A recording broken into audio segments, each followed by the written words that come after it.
bijouterie Panso vidy volamena mivarotra sy manamboatra firavaka volafotsy sy volamena sahaza ho an'ny rehetra manatona ao amin'ny galerie 9 Tsaralalana box 8 na building complexe Ampiflou. Oui, le rire est un super pouvoir. Voilà ce que la vache qui rit défend depuis 100 ans. La vache qui rit vous présente le JT. La vache qui rit, parce que c'est meilleur de rire. Sardine Atlantique, la sardine miaraka tsara amin'ny sakafo tiana rehetra. Sardine Atlantique, manolotra anao ny le JT. Tiara, manolotra ho anao ny le JT. La saveur ultime des fruits.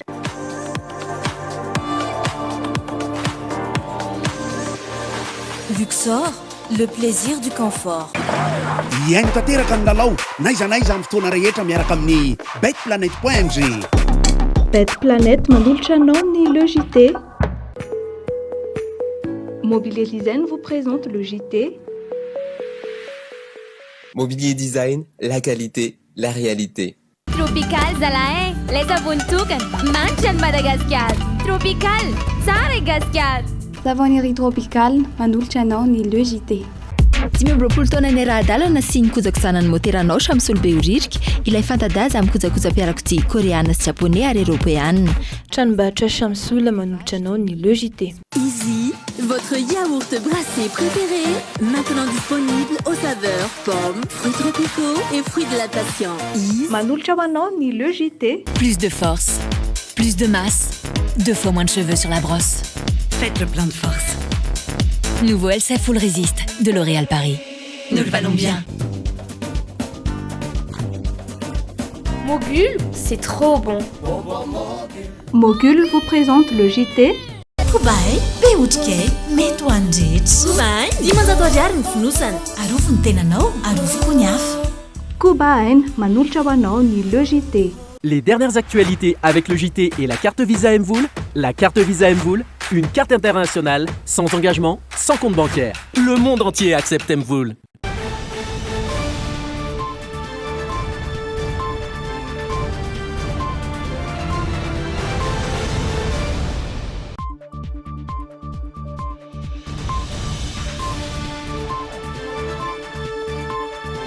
Faltafiaraka aminao indray tompoko lahy sy tompoko vavy ary manasanao ampananjana anaraka ny le JT hatramin'ny farany omenanao azy ny lohateny vaovao anisan'ireo nisongadina tamin'ity androany ity. Raran'ny fanjakana ary tsy mahazo mandeha amin'ireo haino aman-jery tsy miankina ny fandaharana famakafakana ara-politika rehetra eto Madagasikara mandritry ny amiana ara-pahasalamana. Iatrika fihiboana ny sabotsy sy alahady ho avy izao ny mponina eto amin'ny faritra Analamanga ary Somebiseby tsy toy ny isan'andro ny mponina androany entina anomanana izay 2 andro izay. Naroso omaly sy androany avokoa ny fisoratam-panambadiana noho ny fihiboana tanteraka izay hiatra eto amin'ny faritra Analamanga. Mbola miady amin'ny fahafatesana eny amin'ny hôpitaly hatramin'izao fotoana izao ilay tovolahy mpiasan'ny banky iray miandraikitra ny fikirakirana vola naratra mafy teo amin'ny atoka sy ny lohany vokatry ny vonina azo azy. Satria no vaovao arahanao ato anatin'ny le JT ireo ary dia ao amin'ny tapany faharoa ny le JT anarahanao ny fanomanana izay fihiboana ho an'ny sabotsy sy alahady izay.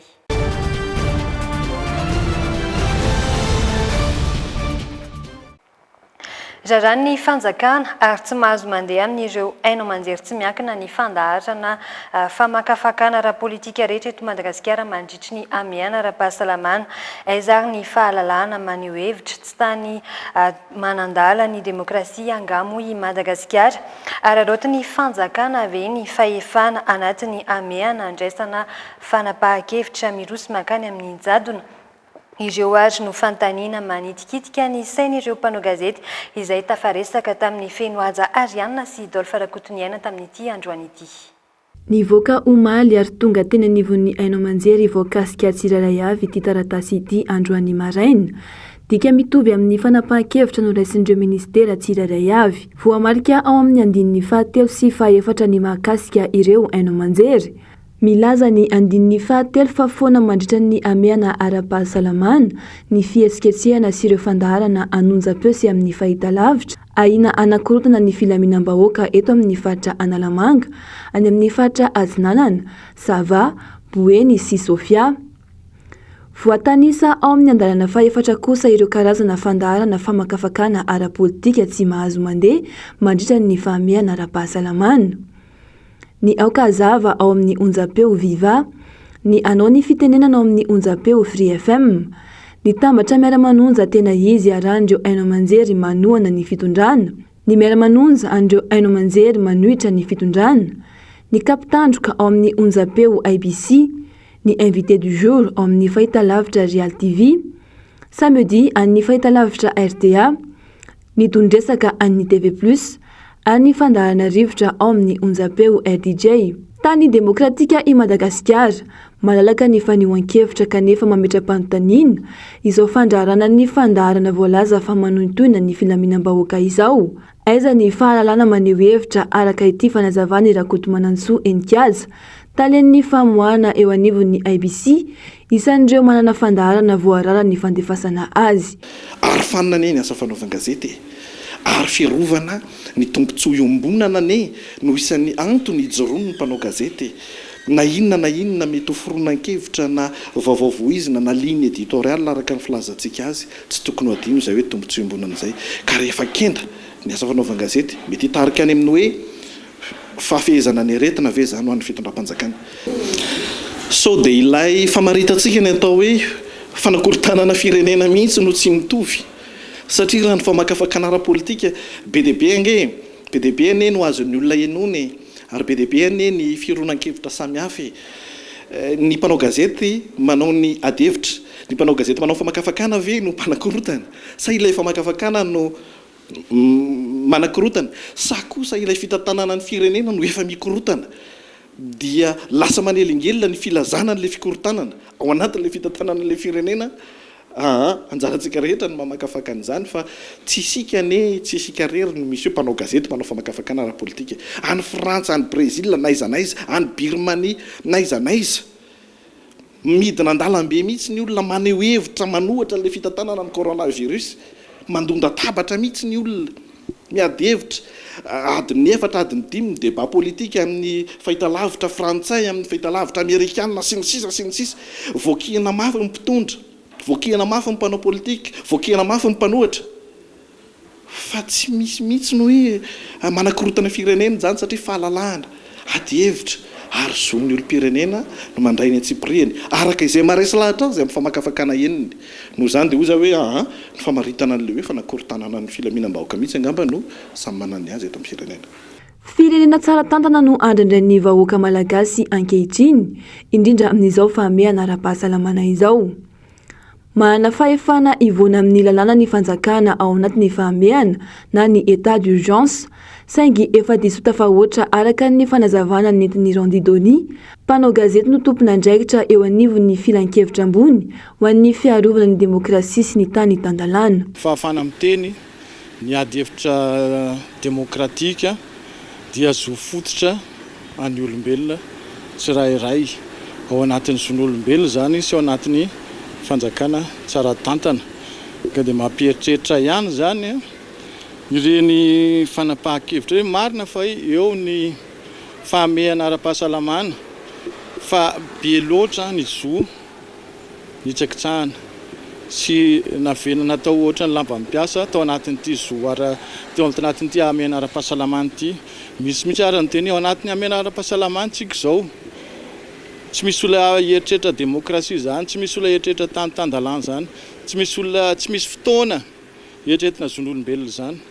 So dia mba tokony eritreretina tsara any mety ve zany fiteny zany, satria so dia mba zany koa no mahatonga ny tsy fitezan-javatra amin'izao ararotina be mihitsy ilay izy zany, satria azadiny fa rehefa ny zo fitenenana fahalalana miteny sy manao ady hevitra mivoitrakitsaka dia efa manakaiky mididi-jandona, dia efa mampieritreritra zany hoe tena tsy mifanalavitra reo.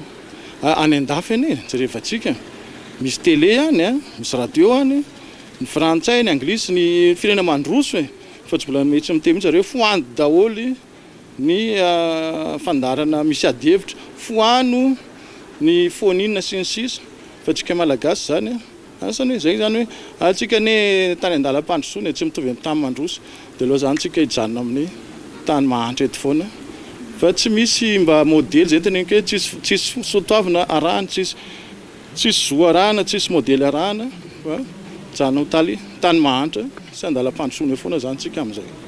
Isandro nampafantatra ny mpiaino azy amin'ny tsy fahafana mandefa ny fandaharana eo anivon'ny Aino Manjerintsoa ny onjam-peo RDJ tamin'ny alalan'ny Facebook. Iato hatramin'ny fahataperan'ny ame anara-pahasalamana ireo fandaharana voalaza fa manohina ny filaminam-bahoaka ireo. Amafisiny andalana faharoa ao anatin'ny taratasy nivoaka fa nomena fahefana feno ireo minisitra voakasika andray fanampahan-kevitra ilaina rehetra mba hiantohana ny firaisam-pirenena sy ny filaminam-bahoaka. Ary dia io atoandro io dia nisy ny varandresaka nataon'ny solotenany Aino Manjery tsy miankina izay voakasika tamin'ny fandrarana ny fandaharana famakafakana ara-politika maro didiko fe lehibe hoy izy ireo no nataon'ny fitondrana amin'izao fotoana izao arak'izany dia ametraka fitoriana amin'ny alatsinainy eny amin'ny fitsarana miady amin'ny fanjakana izy ireo.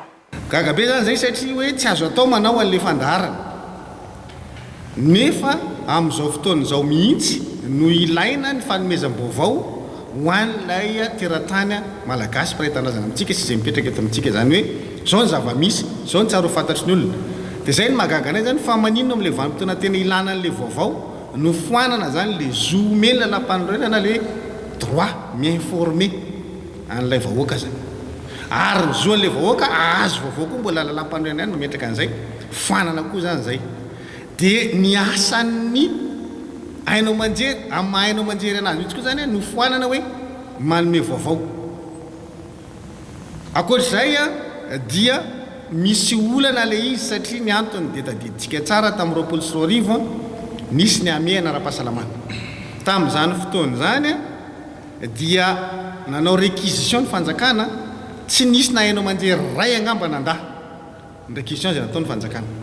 Nananakorotana mifampidiram-bola ny station azy zany satria amin'ny orandehanan'ny dokam-barotra tsy maintsy anaovana an'ilay satria prime time daholo nalain'ny fanjakana tamin'izany dia nanaiky station tsy nahazo na ny ariary avy amin'ny fitondram-panjakana. Androany zany manarina an'ilay fatiantoka tamin'ny 24 ny onjam-peo rehetrarehetra tonga indray le hoe tsy mahazo manao an'ilay fandarana nefa tadidio fa reny fandarana reny isan'ny antoka hidiram-bola ao anatin'ilay Aino Manjery. Nefa tsy misy contrepartie avy any fitondram-panjakana ko satria ny foanana ny fandaharanareo mety misy fiatraikany amin'ny fampidiram-bolanareo dia misy indemnisation atao zany tsy misy io didiko fe lehibe zany atao amin'ny fanjakana ary ny tena grave dia ity fivoriana ministera le izy fa tsy filan-kevitry ny ministra fanampenam-bava zany aminay satria zay mihitsy ny zo fototra zay hoe liberté d'expression zay. Zany dia anaovana iantso tamin'izay samy voakasika aloha le izy satria raha ohatra ka jerena ny fandarana voakasika tafiditra ao anatiny zareo ny azy ny betsaka ampidiriny ao anatin'le izy viva manana fandarana ao anatiny ny TV Plus manana fandarana ao anatiny Free FM manana fandarana ao anatiny ny Cool manana fandarana ao anatiny ny RTA manana fandarana ao anatiny ny RDJ manana fandarana ao anatiny fantatra daholo zay fandarana teneniko zany ny akoatran'ireo anazy ireo zany dia tsy misy afa-tsy zay reto no voakasika ao ny MBS ny AZ le teneniko teo ny Real ny Soradio sy ny Dream reo zany no afaty ivelana izy reo anazy ireo tsisy andara reo hoe tsy mety zany ataonareo zany satria fanjakana izy ary manohana fanjakana izy fa zahay marary zahay ao anatin'le izy hoe le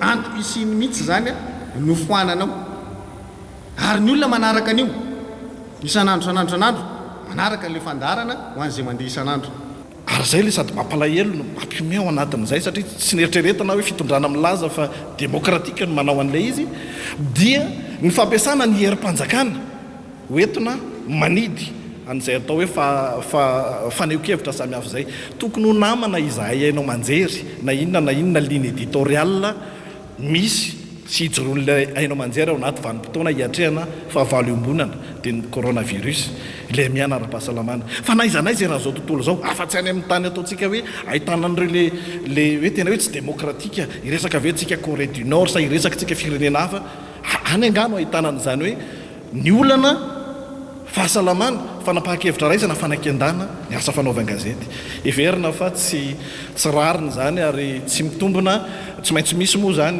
ny vokatry ny fivoriana natao teto ny fanapahan-kevitra ho raisina manoloana an'izany satria marina hoe miato aloha zany le fandarina satria zahay reto dia manara-dalàna fa tsy mijanona eo anefa izay ho fitsinjovana ihany koa ary fahafantaranay hoe be dia be anareo olo-pirenena no mangetaheta an'ilay atao hoe vaovao maro lafy vaovao ahafahana miaino ny rehetra ahafahana mahita mahazo famakafakana fanazavana samihafa manodidina ny zava-misy eto dia mametram-panontaniana ihany hoe ny zavatra fanapahan-kevitra raisina fitondrana mpanjakana ohatran'izao ve no mety ampieny ny isan'ny marary ohatra na hanatsara ny fitantanana ny coronavirus ohatra fanapahan-kevitra raisina fitondram-panjakana ohatran'izao ve no mety hoe ampivoaka ho mangarahara ny fitantanana arabola ary azahoana vokatra tsara amin'ity ady ombonany tya tsika mianakavy miara-mamaly an'izay fa hiatrika fihiboan'ny faritra Analamanga ny sabotsy sy alahady ho avy izao somebiseby tsy toy ny isan'andro ary imponina androany hoentina anomanana izay roa andro izay ao ny manangona sakafo misy kosa ireo izay vao mitady mihitsy ny laza fahavonina ny hiatrika ampilaminina izay fihiboana izay anefa ny rehetra naneho ny heviny ireo mpivarotra ankoatra ny ireo mpivarotra entana amin'ny andavanandro fa tokony hisy fitsinjovana manokana ny mahakasika azy ireo amin'ny fihiboana manaraka nanao ny fanadihadiana mahakasika izay Ianarabarso sy Anja Rakotonorainy. Somebiseby tsy toy ny isan'andro ny mponina androany ho fiatrehana ny fihiboana rahampitso sy ravakampitso. Ny fitadiavana izay atokona no tena hita ho manahirana ny olona.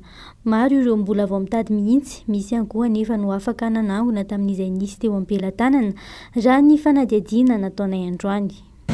Arakaraka ny zava-misy ihany zany raha ny tena marina satria atsika ohatran'le fitenenana hoe nohanina androany dia tavina androany ny raha misy ny azo etsanaina raha androany dia vao miha tsara moa raha tsisy fa hoe raha hariva vao mahita dia tatsika fa ny mpivarotra koa midiny ny hariva dia tsy maintsy mivoaka kely ihany zany ny rapitso satria ny rapitso ny tsy afaka hivoaka misy aloha raha hoe niasa zany.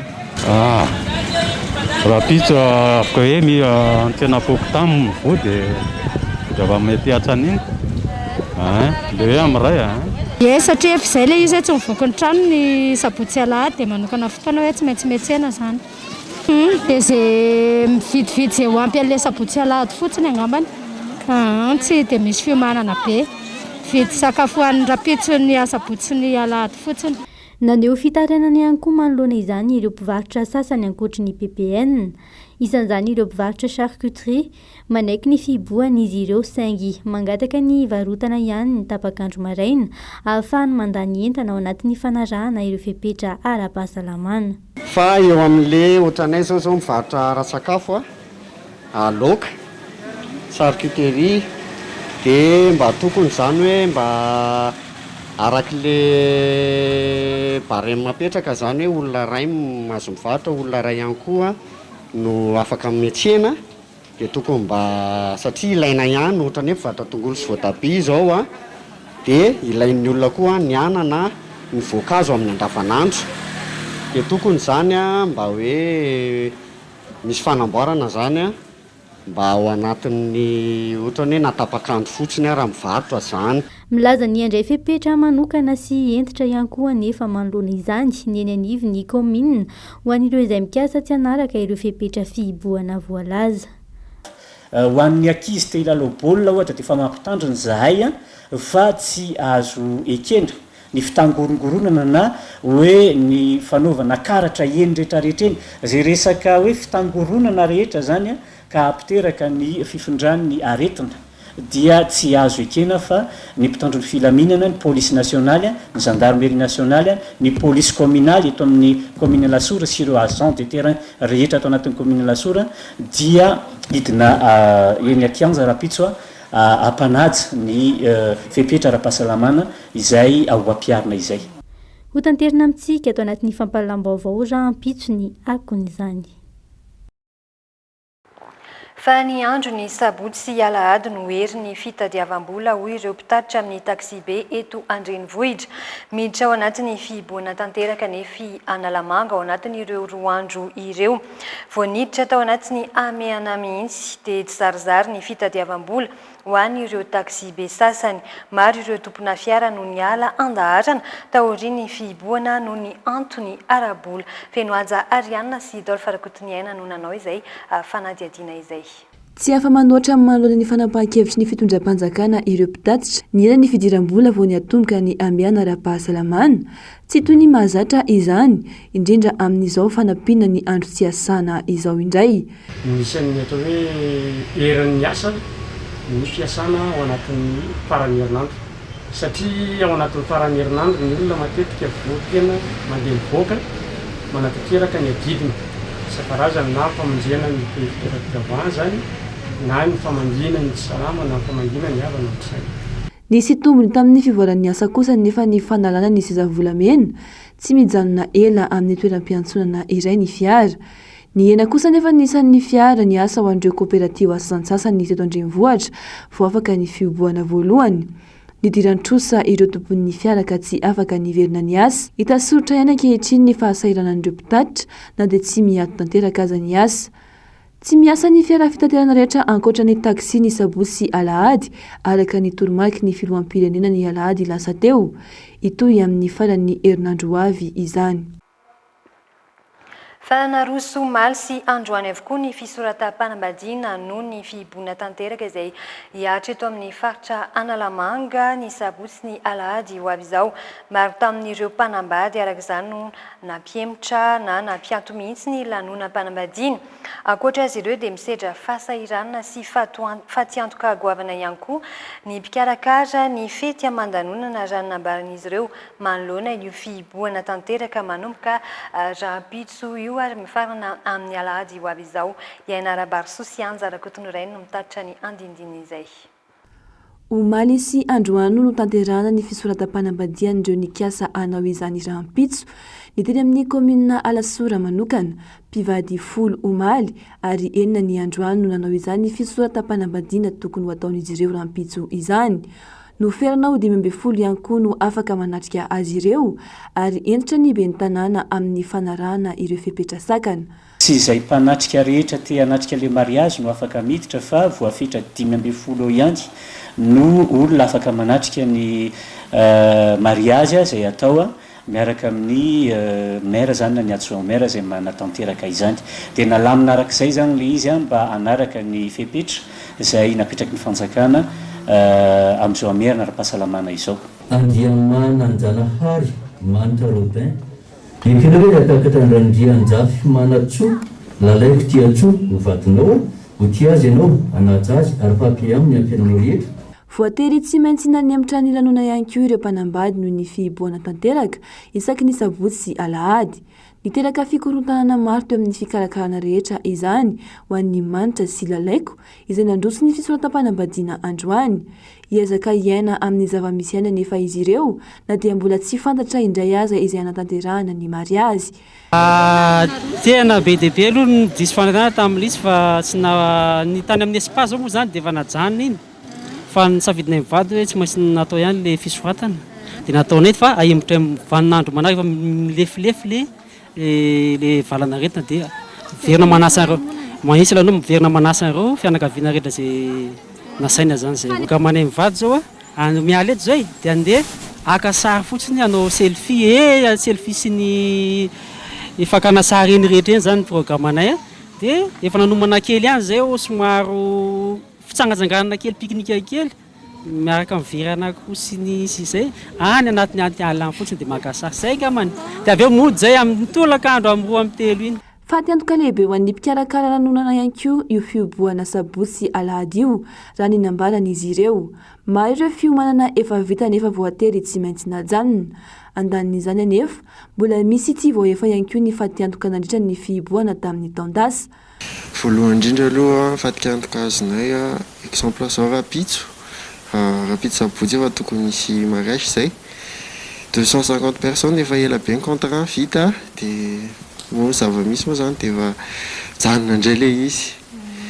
noho izany nefa le olona tsy afaka tenenina hoe averina ny volanareo satria contrat efa vita ny entana rehefa saika voavity daholo fa zany hoe ahemotra ihany ny azo atao dia ny zavatra mba angatahanay hoe aleo mba hisy ihany le asany hoe satria be dia be maty amin'izany zavatra rehetra izany.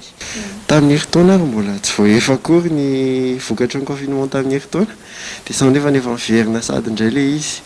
Mangataka fitsinjovana manokana avy amin'ny fitondram-panjakana araka izany ireo mpikarakara fety aman-danonana ary vonona ny anaja ireo fepetra ara-pahasalamana rehetra mba ahafahany manarina ireo fatiantoka teo aloha sy ny mbola ho avy rano nambarany. Eo amin'ny maresaka iraisam-pirenena ahina hiparitaka ao Belzika ilay endrika vaovao ny Covid-19 ao Inde. Ankizy maromaro avy ao Inde mantsy no fantatra fa mitondra ity tsy mikaretina ity kanefa nakany Belzika. Efa nandalo serana hafa ihany koa anefa izy ireo. Mampanabe ihany ny toedrara amin'izao satria matanjaka sy mora mifindra kokoa ity virus ity. Ahina ny paritahan'ilay endrika vaovaon'ny Covid-19 ao Inde any amin'ny toerana maro. Mpianatra miisa 20 ny alafy tao Inde ary nandalo tany amin'ny serana mpiara-manidin'ny Paris ao Roissy mantsy no vao marina fa mitondra ity tsy mikaretina ity. Fantatra nefa fa sady mahery vaika no mandava ao anatin'ny fotoana fohy ity endrika vaovaon'ny Covid-19 ity. Izany no antony iray nahatafakatra ny marary tao an-toerana ho ambony dia ambony tao anatin'ny fotoana fohy. Sy nahatonga azy ho firenena faharoa maneran-tany manana ny marary be indrindra. Tsy mifidy salan-taona ihany koa fa mety mahavony rehetra mihitsy ny mutation double na ilay variant vaovao. Raha ny tao Inde mantsy 520 ny marary dia tanora avokoa vao tsy ela akory izay. Efa andro maromaro izao no fantatra fa tsy maharaka intsony ny toerana andraisan'ireo marary ao Inde. Tahaka izay ihany koa ny fanafody sy ny oksigène no ireo marary be loatra ao an-toerana. Niteraka tahotra ho an-tao Eropa indray izany satria ahina ny mety hiparitahan' ity Covid-19 amin'ny endriny vaovao ity ao anatin'ny fotoana fohy.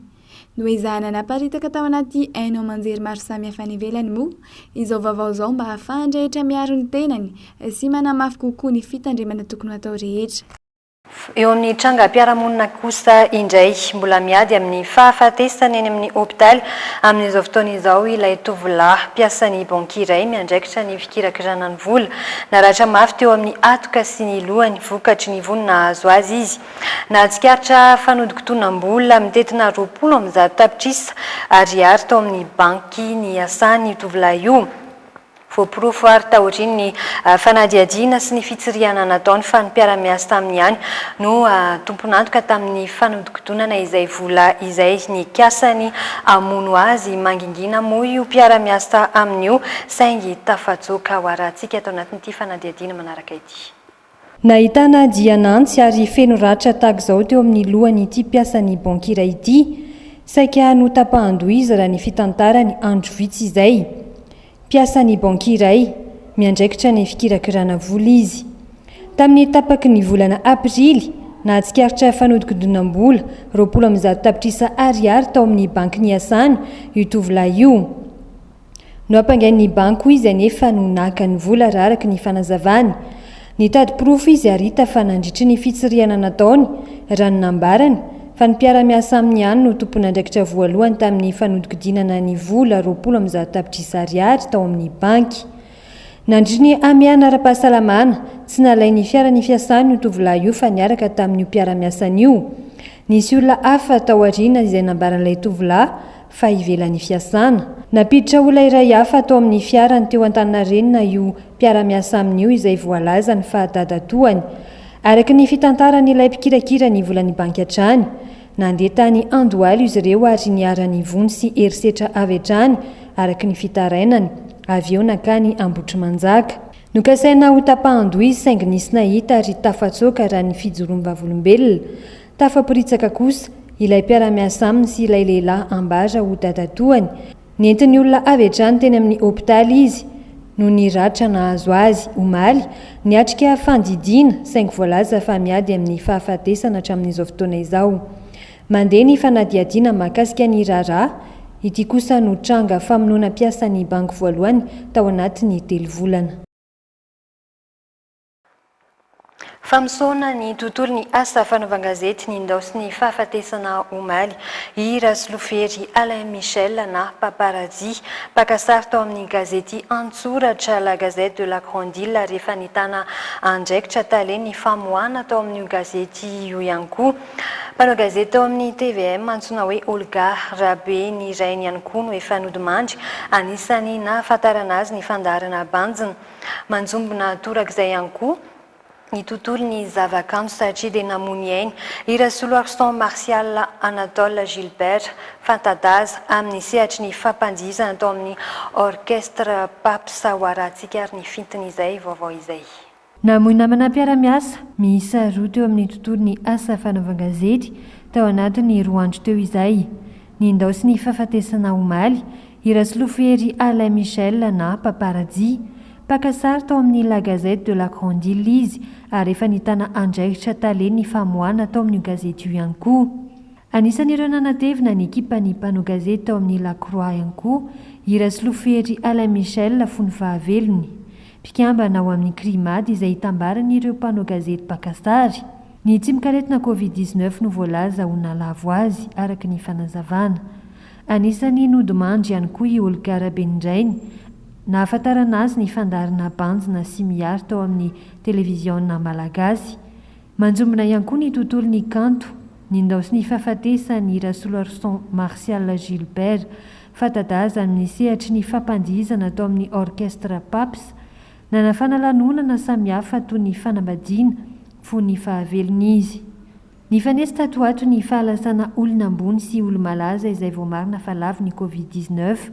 Isan'ireo ny profesora Manjakahery Barthelemy mpampianatra mpikaroka tao amin'ny Université Toliary, ny olon'ny mozika sy vac Razavindrazaka Désiré filohan'ny Festival International Madagascar, ny ekipan'ny Le JT-mo dia mamerina ny fiarahamory amin'ny fianakavian'ny maty.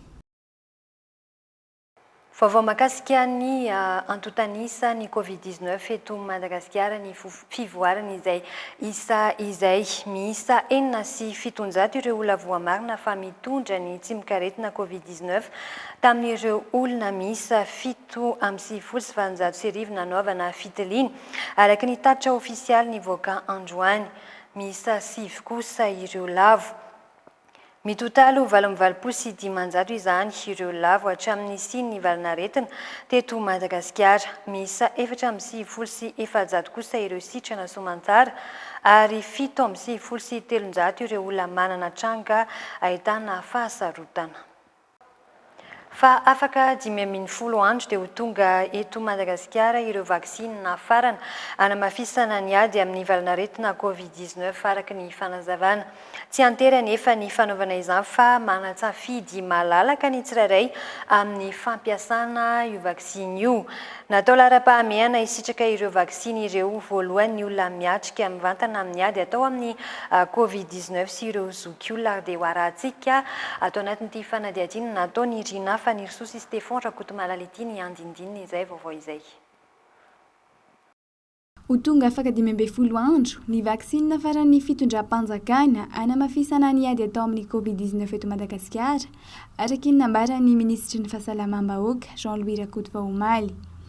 Ireo mpiasan'ny fahasalamana sy ireo miaramila izay heverina fa loha laharana amin'ny ady atao amin'ny valanaretina aloha no isitraka izany voalohany raha nambarany. Izy kosa ny fandraisana ny anaran'ireo zokiolona sy marefo izay maniry ny isitraka izany manomboka amin'ny herinandro avy izao. Amin'ireo faritra ahitana marary be indrindra no atao lara-pahamehana amin'izany. Tsara ny manamarika fa ireo izay manana fanirinana anao vaksiny ihany no omeny izany. Tsy misy faneriterena velively fa manana safidy ny tsirairay na anao vaksiny na tsy. Tsy ahivina hatrany fa ny Covishield, Pfizer, Sinopharm ary ny Johnson no vaksiny voafantana ho ampiasaina eto Madagasikara. Mbola tsy voafaritra mazava hatreto na hiara ho tonga ireo karazana vaksiny 4 ireo afaka 12 andro na tsy. Miankina amin'ny fivoaran'ny valanaretina maneran-tany kosa ny fampiasana azy ireo. Natao izao mba ho fiarovana ny ainy malagasy rehetra fa indrindra ho fanoherana ny valanaretina izay tsy mitsaha mivoatra hatramin'izao. Ankoatr'izay, isan'ny misitraka ny tetikasan'ny fikambanam-be iraisam-pirenena momba ny fahasalamana amin'ny COVAX ihany koa i Madagasikara. mbola isy anefa ny fandaminana mahakasika izany saingo atao laharam-pahamianatrany ireo tena miatrika mivantana ny ady atao amin'ny valanaretina araky ny nambarany minisitra. Fa samy amoaka ny lisitry ny fanafody misy ao aminy sy ny vidim-panafody ny farmasia rehetra sy ny mpamongady araka ny fanapahan-kevitra iombona ny mpisehatra rehetra eo amin'ny fivarotam-panafody avaozina isan-kerinandro ary io lisitra io araka ny fampitambo avao izay navoakan'izy ireo hatrany. Andrindrana ny fampitoviana ny vidim-panafody no antony nandraisana ny fepetraka anaramaso ny fampiarana izany ny eo anivon'ny ministera ny varotra sy ny ministera ny fahasalamam-bahoaka. Ho hita isaky ny farmasia manomboka izao ny lisitry ny fanafody ilaina amin'ny Covid-19 miaraka amin'ny vidiny. Voakasika izany ny azithromycine, magnesium B6, vitamine C, zinc, hydroxychloroquine, lovenox ary ny dexamethasone. Hitovy avokoa aorian'izao ny vidim-panafody ilaina amin'ny Covid-19 eny amin'ny farmasia rehetra manerana ny nosy. Miovaova isaky ny farmasia mantsy ny vidin'ny fanafody araky ny fanadihadiana natao. Andrindra ny fampitoviana ny vidim-panafody ary no antony nandraisana fepetraka anaramaso ny fampiarana izany ny ministera ny varotra sy ny ao amin'ny fahasalamam-bahoaka. Araky ny fampahafantarana navoaka ny olavitry ny farmasianina hatrany. Ankoatra ny farmasia dia ampafantatra ny fanafody tonga isam-potoana ao aminy kosa ny mpamongady. Araky ny fanapahan-kevitra ny ombona ny mpisehatra rehetra eo amin'ny fivarotam-panafody hiatrehana amin'izao amiana izao. Tsy mbola voafaritra mazava kosa ny fotoana amoahan'ny farmasia tsirairay avy ny lisitry ny fanafody misy ao aminy. Raha tamin'ity androany ity izao, tsy mbola nisy farmasia namoaka io lisitry ny fanafody io tao aminy. Nampahafantarina nandritry ny filakevitry ny ministra farany teo fa isy ny famerana ny vidin'ny fanafody natao hiadiana amin'ny Covid-19 izay amidin'ireo farmasia ka ampahafantarina ny mpanjifa isaky ny zoma. Eto Analamanga ny anomboana izany araky ny fanazavana trany ary manaraka ny any amin'ny faritra rehetra. Vaovao mahakasika ny fiainam-pirenena kosa indray, ankavitsiana ihany no nanaraka ny fampanenoana kiririoka izay nanaovany antoko mpanohatra RMDM Antsoavo androany mba anairana ny fitondram-panjakana. Nisy ireo nankasitraka naneo ny heviny ary nanao izany ampilaminana. Nisy kosa ireo nilaza fa tsy fotoana ny fampiatsiana intsony izao fa fotoana tokony arahana miatrika amin'ny ady atao amin'ny Covid-19 arahoary ny fanadihadiana mahakasika izay miaraka amin'ny Ainarabary Sosy Anja Rakotonorainy.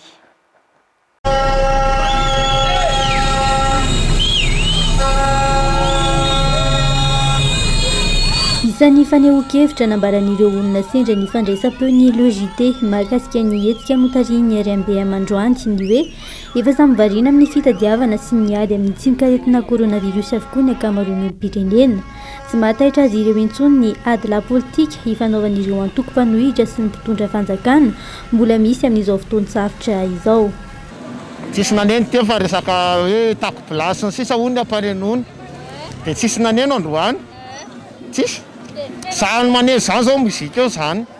Ny aretina ary teo mandingana ve dia mbola sinady la politika esitomana laky rosiady sy aroa ihany. Tsy aloha hoe miomana le amiana aloha dia mba salama tontolo vahoaka malagasy avy indray miomana ny ady politika manaraka anay. Ny lamina tanteraka noho izany ny hetsika fanairana no tanterainy antoko RMDM androany. Samy naka ny toerana manokana teny amin'izay misy azy avy ireo nankasitraka ny hetsika, nampaneny kiririoka sy anjomara ary ny fiara sy ny moto milaza ho tsy mankasitraka ny fitantanan'ny mpitondra izay tsy mijery ny sosialim-bahoaka.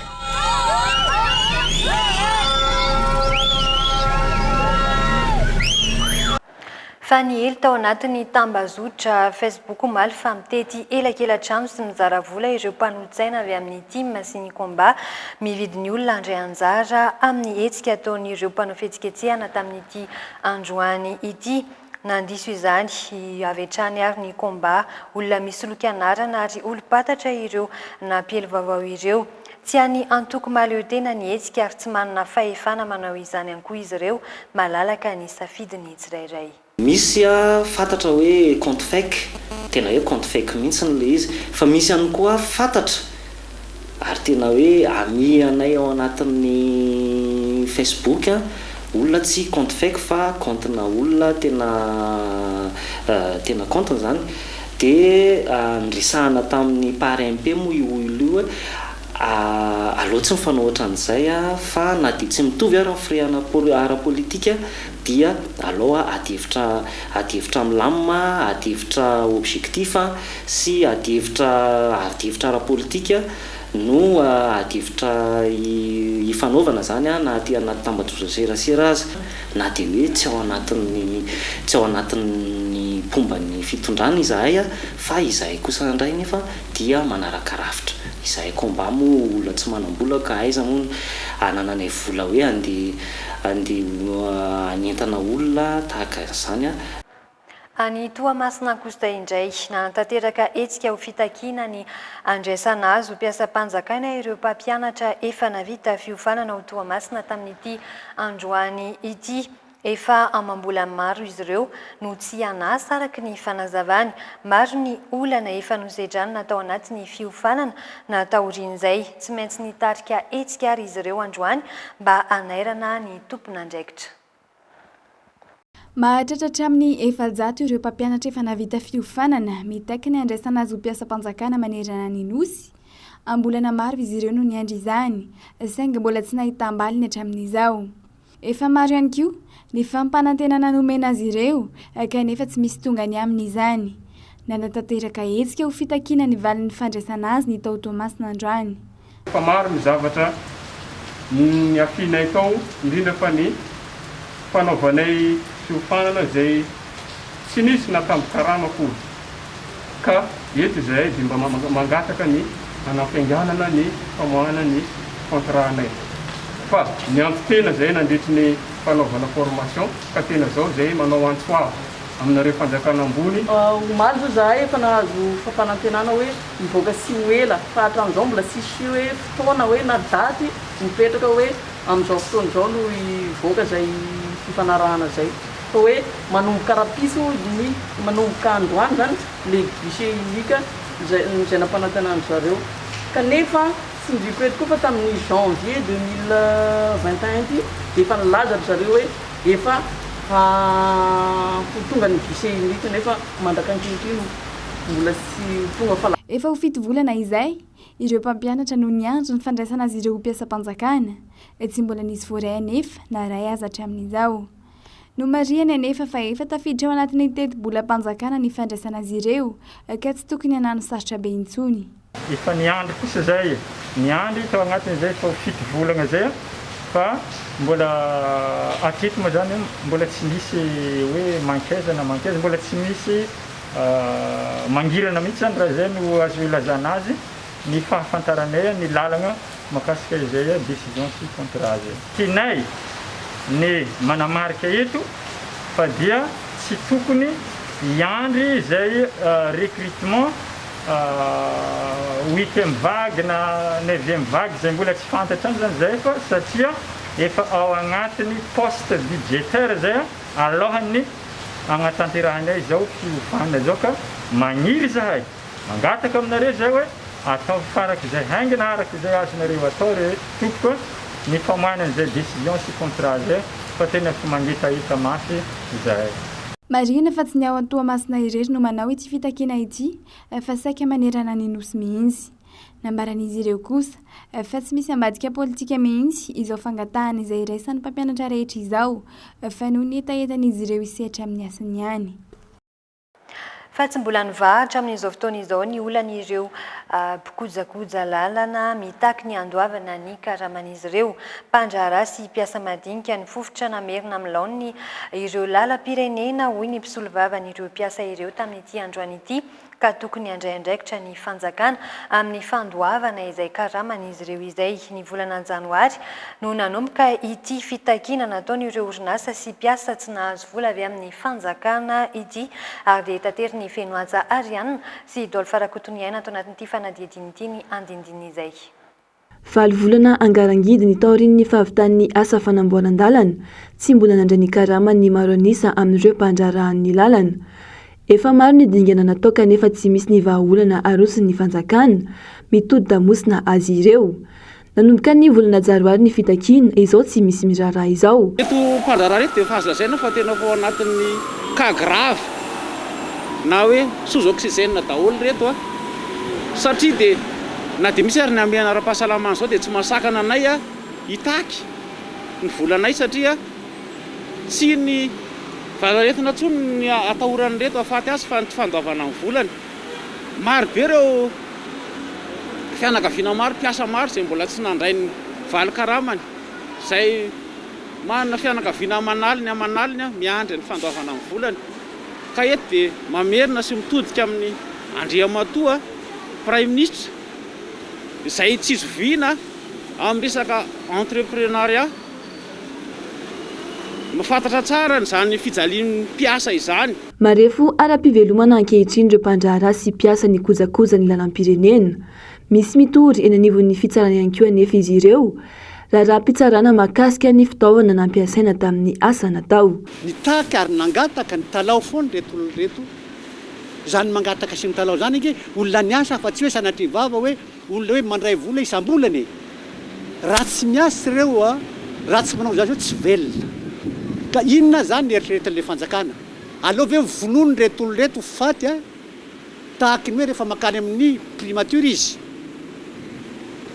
Dia gendarme mitondra basy no entina mitsena an'ireto olona reto a, satria hitaky ny zony izy.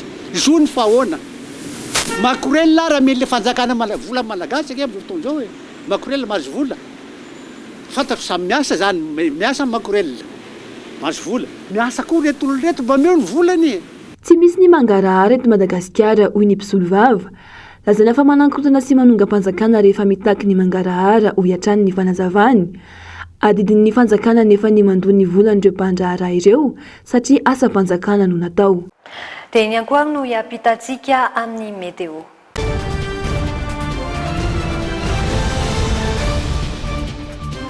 Omenanao indray ary ny vinavina mety ho toetry ny andro any amin'ny faritry Diana sy Sava.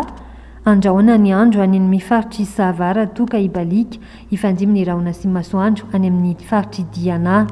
Maripana farany ambony any Sava sy Diana izay samy mitovy avokoa 30 degré Celsius ary ny ambany indrindra ihany koa dia samy 30 degré Celsius. Any amin'ny faritry Boeny Melaky Sofia sy Betsiboka amin'ny faritry Boeny sy Melaky hifandimby ny rahona sy masoandro. Amin'ny Sofia sy Betsiboka dia anorana ny andro, na izany aza dia afana ny andro satria ho tafiakatra hatrany amin'ny 4 degré Celsius ny maripana farany ambony any Betsiboka, Boeny kosa 4 degré Celsius. Ao Aloatra Mangoro, Analanjoro ary Atsinanana dia homaloka ny masoandro. Isy ihany koa ny orana any Analanjoro sy Atsinanana any. Ny maripana dia eo amin'ny 20 degré Celsius eo ny farany ambany ao Aloatra Mangoro, Analanjoro ary 20 degré Celsius any Atsinanana. Maripana farany ambony any Aloatra Mangoro 20 degré Celsius ary ho an'ny faritra Analanjoro sy Atsinanana dia 17 degré Celsius. Ho an'ny eto Avotany afana ny andro. Ny maripana farany ambony dia andidina ny eo amin'ny 15 degré Celsius ka hatramin'ny 40 degré Celsius ny maripana farany ambany ho an'ny Analamanga. Milatsaka kely izay ny eo amin'ny faritry Vakinankaratra 15 degré Celsius ny farany ambany ary 20 degré Celsius ny farany ambony. Bongolava 20 degré Celsius ny maripana farany ambany ary 20 degré Celsius ny maripana farany ambony. Ho an'ny Tasy 20 degré Celsius ny maripana farany ambany ary 14 degré Celsius ny maripana farany ambony. Ho an'ny Amorimany Matsatra ambony Orombe kosa dia hifandimby ny rahona sy ny masoandro. Ahitantsika ny maripana farany amboniny amin'ireo faritra telo ireo any Orombe sy Amorimany izay samy 17 degré Celsius avokoa. Milatsaka ny maripana farany ambany any Matsatra ambony any 15 degré Celsius. Ho an'ny faritry Vadova Fitovinany sy Atsimo Atsinanana dia homaloka ny andro. Isy ihany koa ny orana ao Vadova Fitovinany. 20 degré Celsius ny maripana farany ambany ary 17 degré Celsius ny maripana farany ambony. Ilatsaka kely ihany koa ny maripana farany ambany any Atsimo Atsinanana 20 degré Celsius ary 20 degré Celsius ny farany ambony any Atsimo Atsinanana. Ho an'ny Menabe Atsimo Andrefa Androy ary Anosy dia hibalika ny masoandro. mena be 3 ny maripana farany ambony 2 kosa ho an'ny atsimo andrefana ho an'ny androy 2 ary anosy 3 ny maripana farany ambany any androsy anosy 2 avy ho an'ny atsimo andrefana 2 ary mena be 3 ny maripana farany ambany. Mifarana ny logité topoklasy tompoko vavy hankasitrany ianao nanaraka izany hatramin'ny farany ary manome fotoana anao ny tenako ho an'ny raha pitso indray veloma tompoko.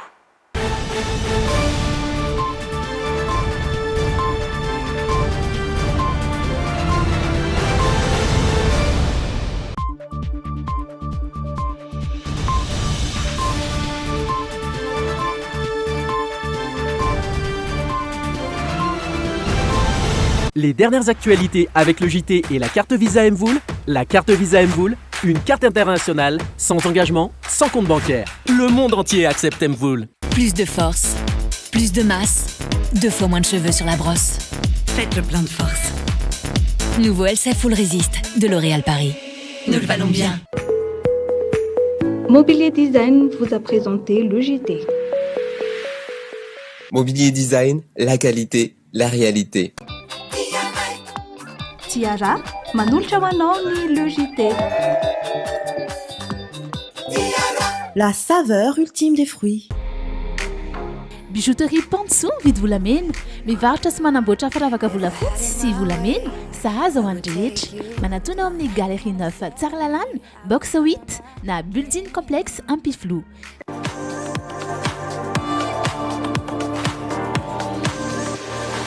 Luxor, le plaisir du confort. 5 taona ny rahadalana sy ny kojakozanany moteranao samsolo be horirika ilay fantadaza amin'ny kojakoja-piarakodia koreana sy japonais ary eropeanina. Tranombarotra Samsol manolotra anao ny le JT. Iaino tanteraka ny lalao naiza amin'ny fotoana rehetra miaraka amin'ny betplanet.mg. Betplanet nanolotra anao teo ny le JT. Easy, votre yaourt brassé préféré, maintenant disponible aux saveurs pommes, fruits tropicaux et fruits de la passion. Manolotra ho anao ny le JT. Sardine Atlantique, la sardine miaraka tsara amin'ny sakafo tianao rehetra. Sardine Atlantique nanolotra anao teo ny le JT. Kobaye, be otrikay, mety ho an'ny rehetra. Kobaye, 500 ariary ny fonosana. Arofo ny tenanao, arofo koa ny hafa. Kobaye manolotra ho anao ny le JT. Mogul, c'est trop bon. Mogul vous a présenté le JT. Oui, le rire est un super pouvoir. Voilà ce que la vache qui rit défend depuis 100 ans. La vache qui rit vous a présenté le JT. La vache qui rit, parce que c'est meilleur de rire. Tropical Zalae, les avuntukan, manchan Madagascar. Tropical, Sare Gascar. Savonnerie tropicale nanolotra anao teo ny le JT.